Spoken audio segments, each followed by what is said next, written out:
সুলেখা, তুমি আমাকে কথা দিয়েছো, সে কথা কি রাখবে না?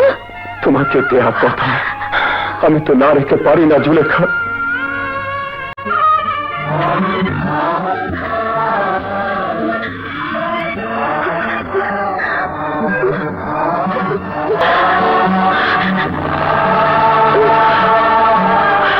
আমি তোমার কথা রেখেছি জুলেখা, এবার তুমি আমার একটি কথা রাখো। এই ছুরি দিয়ে আমার বুকে তোমার নামটা লিখে দাও। ইউসুফ, জুলেখার বুকে ইউসুফের নাম লেখা থাকবে, আর ইউসুফের বুকে জুলেখার নাম লেখা থাকবে না। তা কি হয়? আমি যে লেখাপড়া জানি না। ভালোবাসার নাম লিখতে কোনো লেখাপড়ার দরকার হয় না। এই ছুরি দিয়ে তুমি আমার বুকে আঁচড় দাও, আর মনে মনে শুধু আমার নাম উচ্চারণ করো। তাতে ইউসুফের বুকে জুলেখার নাম লেখা হয়ে যাবে।